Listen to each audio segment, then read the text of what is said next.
ज्या क्षेत्रात आपण प्रावीण्य मिळवतो त्या क्षेत्रात आपल्यासारखे सुद्धा तज्ज्ञ निर्माण व्हावेत म्हणून तब्बल 50,000 आणि क्रिमिनल हँडबुक वाटून नवीन वकिलांना संधी देणारे, एकूणच कोल्हापूर जिल्ह्यासह पश्चिम महाराष्ट्र आणि गोवा राज्यात प्रसिद्ध असणारे महाराष्ट्र राज्य गोवा राज्य बार कौन्सिलचे सदस्य माजी अध्यक्ष माझ्यासोबत आहेत. ॲडव्होकेट ज्येष्ठ विधितज्ञ ॲडव्होकेट विवेक घाडगे sir.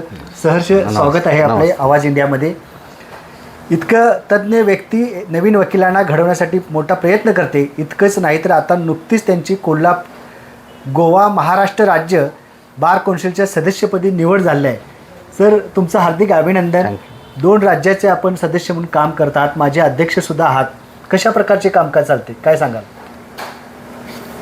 Bar council of Maharashtra आणि गोवा ही स्टॅट्युटरी बॉडी अस्तित्वात आलेली आहे ॲडव्होकेट ॲक्टनुसार. ॲडव्होकेट ॲक्ट हा सेंट्रल गव्हर्नमेंटचा ॲक्ट आहे. त्यानुसार 25 सदस्यांची बॉडी असते. ह्या सदस्यांच्यावर जबाबदारी की नवीन नवीन विद्यार्थी पासआउट होऊन आल्यानंतर त्यांना लायसन्स टू प्रॅक्टिस देणे, म्हणजे वकिली करण्याची सनद देणे, आणि प्रोफेशनल लाईफमध्ये त्यांच्याकडून काही चुका झाल्या, काही मिसकंडक्ट झालं तर ती सनद काढून घेण्याची अधिकार ह्या बार काउन्सिलला आहेत. सर्वप्रथम मी 2019 साली निवडून गेलो. 2023 साली चेअरमनपदी पण मी काम केलं. अगदी कमी कालावधी भेटला चेअरमन पदाचा, पण एकंदरीत 5 वर्षामध्ये बार काउन्सिलच्या 25 सदस्यांनी जे महाराष्ट्रातून विविध भागातून निवडून येतात, मुंबईमधून येतात, पुणे, नागपूर, औरंगाबाद, ह्या 25 लोकांनी जे काय काम केलं त्याचं एक व्हिजन डॉक्युमेंट आम्ही 2019 साली जेव्हा निवड झाली त्याचवेळी तयार केलं होतं की येणाऱ्या 5 वर्षात काय काय करायचं. येणाऱ्या 5 वर्षात काय काय करायचं याची निश्चिती झाली होती. पण दुर्दैवानं 2019-20ला कोरोना आला आणि कोरोना आल्यानंतर आमचं जे व्हिजन डॉक्युमेंट होतं त्यामधलं सगळं घडी विस्कळीत झाली आणि जवळजवळ 1 वर्ष आपण त्या कोरोना काळामध्ये अडकलो. आणि त्या कोरोनाच्या काळामध्ये परीक्षा घेण्याच्या पद्धतीमध्ये बदल झाला. MCQ पद्धतीचे प्रश्न विचारले गेले, ऑनलाईन पेपर घेतले गेले आणि त्याचा परिणाम असा झाला की कोरोनाच्या मुदतीमध्ये महाराष्ट्रामध्ये जवळजवळ 50,000 विद्यार्थी हे LLB पास झाले. म्हणजे 50,000 विद्यार्थ्यांनी लॉची डिग्री घेतली आणि 50,000 विद्यार्थीपैकी जवळजवळ 40,000 विद्यार्थ्यांनी बार काउन्सिलकडे लायसन्स टू प्रॅक्टिस म्हणजे सनद मिळण्यासाठी अर्ज केले.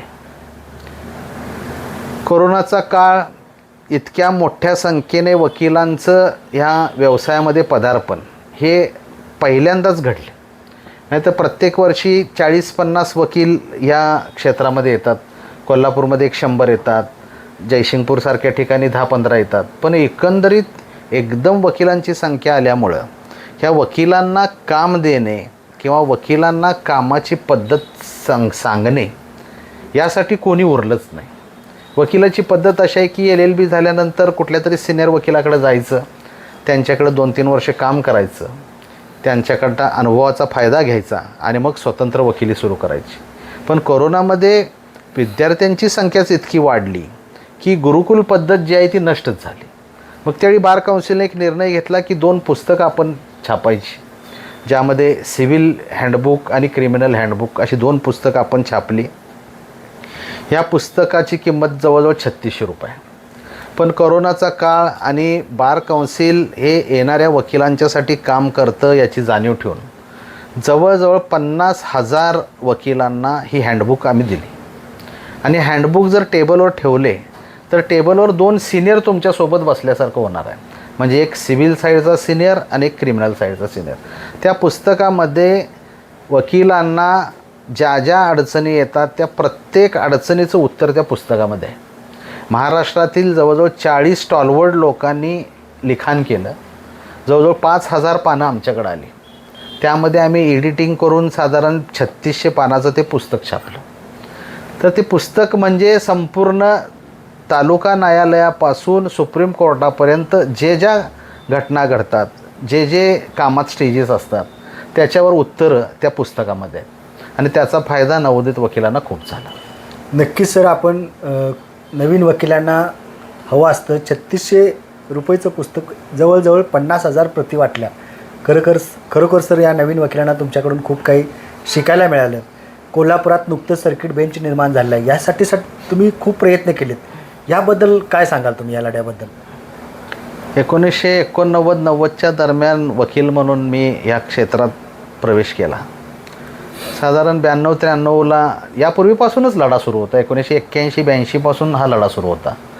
ज्येष्ठ वकील पी.के. चौगले साहेब असतील, पानसरे साहेब असतील, सातारचे धैर्यशील पाटील असतील, अनेक लोक ह्या लढ्यामध्ये, आता ती नाही आहेत, राहत नाहीत, आपल्याबरोबर हयात नाही आहेत, पण हा लढा सुरू होता. गेले जवळजवळ 40 वर्ष. पण 92-93 साली आम्ही ह्या लढ्यात उडी घेतली.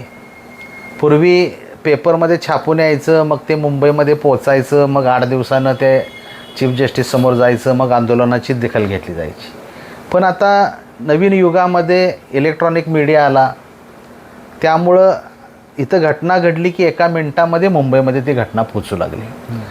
आणि सगळ्यात महत्त्वाचं म्हणजे कोल्हापूर जिल्ह्यासह सांगली, सातारा, सोलापूर, रत्नागिरी, सिंधुदुर्ग या जिल्ह्यातील जी काही वर्तमानपत्रं आहेत, जे लोक पत्रकारितेचं काम करतात, त्या लोकांनी खूप हा प्रश्न एकदम उचलून धरला. आणि प्रश्न इतका उचलून धरला की 2014 साली अशी परिस्थिती निर्माण झाली की खंडपीठ स्थापन होतेच, पण परत काहीतरी निघालं, ॲडमिनिस्ट्रेटिव्ह अडचणी आल्या, खंडपीठाचा प्रश्न मागं गेला. पण जेव्हा भूषण गवई चीफ जस्टिस झाले, त्यावेळी मात्र पुन्हा आम्ही ह्या आंदोलनाला दिशा दिली, आंदोलन परत सुरू केलं.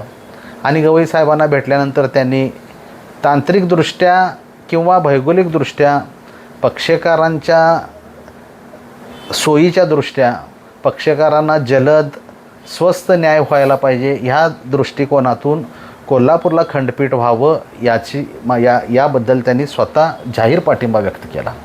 मला वाटतं ज्युडिशरीमध्ये जाहीर पाठिंबा व्यक्त केलेले हे एकमेव व्यक्तिमत्व होतं. आणि नुसता पाठिंबा व्यक्त केला नाही, तर त्यांनी 16 ऑगस्ट 2025ला सर्किट बेंचचं उद्घाटन देखील गवई साहेबांच्या हस्ते झालं. म्हणजे स्वातंत्र्यानंतर इतकी मोठी घडामोड भारत देशामध्ये कुठली झाली असेल तर ही खंडपीठ स्थापनेची घडामोड खूप मोठी आहे. त्यामुळे सांगली, सातारा, सिंधुदुर्ग, रत्नागिरी, सोलापूर या लोकांना, कोल्हापुरातील लोकांना जे मुंबईसाठी हेलपाटे मारायला लागत होते, तहसीलदार असतील, कलेक्टर असतील, पोलीस खातं असेल, यांनाही हेलपाटे मारायला लागत होते, हे सगळे हेलपाटे थांबलेत. आणि सगळ्यात महत्त्वाचं म्हणजे ह्या खंडपीठाची निर्मिती झाल्यानंतर ह्या खंडपीठाच्या परिघातील जे काय न्यायाच्या प्रतीक्षेत लोक आहेत, ते जर सकाळी 7 वाजता निघाले घरातून, तर कोर्टात येऊन आपलं काम आवरून संध्याकाळी 7 वाजेपर्यंत घरात परत जाऊ शकतील, इतक्या सोयी या खंडपीठानं झालेल्या आहेत. आणि पैशाचं तर म्हणाल तर मुंबईला गेलं तर 2, 2.5, 3, 4 लाख, 5 लाख फी लोक सांगायची. पण इथं आता नवीन पिढी आहे. मुंबईतनं आमचे सहकारी जे कोल्हापूर ह्या भागातले होते, ते मुंबईला काम होते, ते सहकारी परत आलेत. त्या सहकार्याने पण ठरवलं, नवीन मुलांनी ठरवलं की स्वस्तात जितक्या कमी पैशात न्याय देता येईल त्या कमी पैशात न्याय द्यायचा. त्यामुळं मुंबईला 2-3 लाख रुपये ज्या कामाला लागत होते, तेच काम आता अगदी 50,000, 60,000मध्ये देखील होऊ लागलेलं आहे. त्यामुळं 6 जिल्ह्यातील 125 करोड म्हणजे 125 करोड जनतेचा 1.25 करोड जनतेला ही लाभाचं एक हे झालेलं आहे. आणि न्याय आपल्या दारी म्हणजे खरोखर अगदी आपल्या दारी हायकोर्ट आलेला आहे. त्यामुळे पक्षकारांच्या मध्ये देखील खूप समाधानाचं वातावरण आहे. आणि खंडपीठाच्या लढ्यामध्ये माझ्याबरोबर अनेक लोक होते. त्या संपूर्ण याच्यामध्ये प्रत्येक वकिलाचा खारीचा वाटा आहे. प्रत्येक वकिलानं लढ्यामध्ये भाग घेतलेला आहे. म्हणजे कोल्हापूर नव्हे तर सांगली, सातारा, सोलापूर, रत्नागिरी, सिंधुदुर्ग या 6 जिल्ह्यातील वकील आणि पक्षकार यांचा हा संयुक्त लढा होता. आणि ह्या संयुक्त लढ्याला हे अशा प्रकारे गवई साहेबांच्या आग्रही भूमिकेमुळे यश आलेलं आहे. नक्कीच सर. खरं तर कोल्हापूरला सर्किट बेंच व्हावं यासाठी तुम्ही प्रयत्न केलाच. तुमच्याबरोबर अनेक घटक यामध्ये सहभागी होते. भूषण गवई सरांचं सुद्धा या ठिकाणी अभिनंदन करावं लागेल, कारण त्यांनी ह्या मागणीला तात्काळ पूर्ण करून दाखवली. सर, हे करत असताना तुम्हीसुद्धा अनेकांना न्याय देण्याचं काम केलेलं आहे. अनेकांच्या वतीनं तुम्ही केस लढलेला आहात, पण तुमच्यावर ज्यावेळी केस होते त्यावेळीचा अनुभव काय सांगाल तुम्ही त्या संदर्भात? खंडपीठाच्या आंदोलनामध्ये माझ्यावर म्हणजे मी आणि माझे सहकारी यांच्यावर जवळजवळ 5 केसेस झाल्या. 5 केसेसमधल्या 2 केसेस चालून त्यांचा निकाल ऑन मेरिट झाला, आम्हाला निर्दोष सोडण्यात आलं. 3 केसेस गव्हर्नमेंटनं मागं घेतल्या. ही केस झाल्यानंतर पक्षकार म्हणून कोर्टात गेल्यानंतर काय दबाव असतो, हा दबाव आम्ही त्या ठिकाणी पाहिलेला आहे. कोर्टासमोर आरोपी म्हणून उभा राहायचं हे देखील आम्ही त्या मांडवाखालून देखील आम्ही गेलेलो आहे. त्यामुळे सामान्य पक्षकाराची व्यथा ही पहिल्यापासून माहिती होती, पण जेव्हा आमच्यावर केसेस झाल्या त्यावेळी खरं रूप त्या व्यथेचं आम्हाला लक्षात आलं. आणि सुदैवानं हे खंडपीठ स्थापन झालं, केसेसचा पण निकाल झाला आणि या पुढच्या महिन्यात 15 तारखेला या खंडपीठ स्थापनेला 1 वर्ष पूर्ण होते.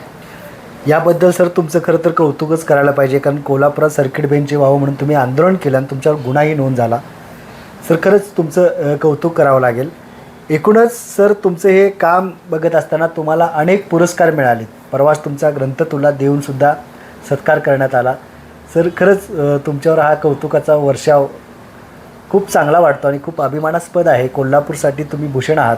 सर, याबद्दल काय सांगाल तुमच्या सामाजिक कार्याबद्दल आणि एकूणच तुमच्या लढ्याबद्दल? कोल्हापूरमध्ये जर बघितलं तर हे म्हणजे मला वाटतं महाराष्ट्रात कुठल्याही शहरात असं वातावरण नाही की शहराचा प्रश्न असेल तर तो प्रश्न सोडवण्यासाठी कोल्हापूर जिल्हा बार त्यामध्ये भाग घेत. मी अनेक ठिकाणी जाऊन आलो, पण कुठंही बार असोसिएशन आणि शहराचा काही संबंध राहत नाही. पण हे एकमेव शहर आहे की या ठिकाणी शहरातल्या स्थानिक प्रश्नामध्ये देखील बार असोसिएशन भाग घेतं. बार असोसिएशनचे 2 संचालक असतील किंवा रिप्रेझेंटेटिव्ह असतील, त्या आंदोलनात सहभागी होतात आणि त्या आंदोलनाचं तड लावण्यासाठी जे काय कायदेशीर मदत आहे. आता गेले 25 वर्ष आम्ही इथं काम करतो आहे. गेल्या 25 वर्षामध्ये कोल्हापूर जिल्हा बार असोसिएशन, आपलं टोलचं आंदोलन झालं, बरेच आंदोलनं झाली कोल्हापुरात. आंदोलकांच्या सर्व केसेस कोल्हापूर जिल्हा बार असोसिएशनच्या सभासद वकिलांनी कोणताही मोबदला न घेता ह्या निकाली करून दिलेल्या आहेत. आणि कोल्हापूर शहर हे असं आहे की चांगल्या कामाचं कौतुक 100% केलं जातं. त्यामुळं लोकांनी कौतुक केलं, अनेक पुरस्कार दिले गेले. याचं कारणच असं आहे की चांगल्या कामाला चांगलं म्हणणारं हे शहर आहे, आंदोलकांचं शहर आहे. मी बऱ्याच वेळा बोलतो कोल्हापूरच्या भाषणामध्ये, मी असं बोलतो की आंदोलकांचं शहर आहे. माझ्या माहितीप्रमाणे 2024 किंवा 25मध्ये जर बघितलं तर कमीत कमी 350 आंदोलनं वर्षाला होतात. 365 दिवसाचं वर्ष असतं, म्हणजे रोज एक आंदोलन म्हटलं तरी शक्य आहे. पण आंदोलकांचं शहर असलं तरी आंदोलन हे चांगल्या गोष्टीसाठीच होतं आणि आंदोलनाची दिशा ही कायम चांगली असते आणि आंदोलनाची दिशा ठरवण्यासाठी जिल्हा बार आपल्या ह्या आंदोलकांच्या सोबत असते. नक्की सर, आपण म्हणलं की हे न्यायासाठी अनेक आंदोलन या कोल्हापूर शहरात होतात आणि या आंदोलकांच्यावर ज्यावेळी गुन्हा नोंद होतो त्यावेळी वकील पुढे येतात आणि त्या आंदोलकांना त्यापासून मुक्त करायचं किंवा त्यांना न्याय देण्याचं काम करतात. इतकंच नाही तर आंदोलकांच्यासह अनेक लोकांच्यावर अन्याय होतात. त्या अन्याय दूर करण्यासाठी अनेक वकील होऊ इच्छितात. कोल्हापूर सर्किट बेंच या ठिकाणी झालेला आहे. तुम्ही म्हटला पश्चिम महाराष्ट्रात सर्व जिल्ह्यांचं याकडे लक्ष आहे. तेथील विद्यार्थीसुद्धा या ठिकाणी येत आहेत. विधितज्ञ म्हणून त्यांना तुमच्यासारखं नाव करायचं आहे. हे नवीन शिकाऊ विद्यार्थ्यांना तुम्ही काय सांगाल? नवीन शिकाऊ विद्यार्थ्यांना माझा सल्ला एकच राहील की भरपूर वाचन केलं पाहिजे. आता गेल्या 4 वर्षापासून फायलिंगचं पद्धत आलेलं आहे, म्हणजे फिजिकल फायलिंग बंद झालेलं आहे. तर फायलिंगमध्ये नव्या पिढीला अतिशय चांगली संधी आहे. आता आम्ही जुने वकील आहोत, 35 वर्ष असं कागद हातात घेऊन काम चालवलेले वकील आहोत.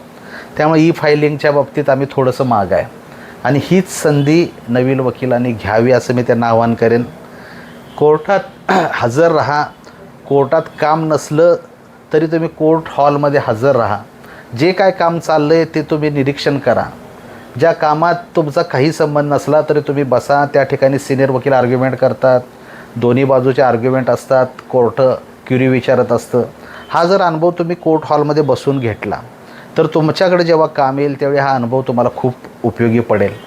आणि दुसरं, सर्किट बेंच आलं आहे, हायकोर्ट आलं आहे म्हणून हुरळून न जाता पक्षकारांना योग्य फीमध्ये सल्ला द्या, योग्य फी घेऊन त्यांच्याकडून त्यांना ऑर्डर्स घेऊन द्या. फक्त सर्किट बेंच आहे, मुंबईत 5 लाख होतात मग कोल्हापूरला इतके घेतले पाहिजे असा आग्रह न करता, सामान्य जनता आहे, शेतकरी वर्ग आहे, कोल्हापूरच्या मातीतली माणसं आपल्याला माहिती आहेत, अगदी 15-16 हजारमध्ये 5-5 माणसांचं कुटुंब चालवणारी भरपूर लोक आहेत. तर ह्या लोकांचं काम आलं किंवा हे लोक अडचणीत आले तर त्यांच्याकडनं माफक फी घ्या आणि माफक फीमध्ये काम करा असं आव्हान मी करेन. कारण गेले 35 वर्ष मी काम करतो आहे, मी अगदी कमी फीमध्ये काम केलं. कारण लोकांना आपण काम झाल्यानंतर त्यांच्या चेहऱ्यावरचं जे समाधान आहे ते समाधान बघायला जर तुम्ही किंमत करायची म्हणली तर ते अनमोल असतं. आणि असं समाधान मिळाल्यानंतर दुसऱ्या दिवशी काम करायला आणखी ऊर्जा मिळते. त्यामुळे तरुणांना माझी विनंती आहे की जास्तीत जास्त काम करा. 6 जिल्ह्यातील तरुण वकिलांना तर माझं एकदम आव्हान आहे की तुम्ही सर्किट बेंचमध्येच काम करा. खालच्या कोर्टात काम करण्यापेक्षा सर्किट बेंचमध्ये तुम्ही काम करा, तिथं तुम्हाला संधी जास्त उपलब्ध आहेत. त्यामुळे मी त्यांना आवाहन करतो की सर्किट बेंचमध्ये जास्तीत जास्त काम करावं. नक्कीच सर, आपण नवीन वकिलांना आवाहन केले की पुणे मुंबईसारख्या फी न घेता पक्षकारांना न्याय मिळेल यासाठी प्रयत्न करा आणि त्यांना न्याय द्या. खरंच सर, हा संदेश आपला मोलाचा आहे. एकूणच वकिलांच्या कोल्हापूर सर्किट बेंच होण्यापासून ते वकिलांनासुद्धा न्याय मिळतोपर्यंत, आणि इतकंच नाही तर नवीन वकिलांनासुद्धा तुम्ही खूप मोलाचा संदेश दिलात. आपल्याला खूप छान पुरस्कार मिळाला आहे सामाजिक कार्याबद्दल. यापुढे सुद्धा असंच पुरस्कार मिळत आणि तुम्ही वकिलांच्यासह नवीन वकिलांनासुद्धा मार्गदर्शन कराल अशी अपेक्षा व्यक्त करतो. धन्यवाद सर. धन्यवाद.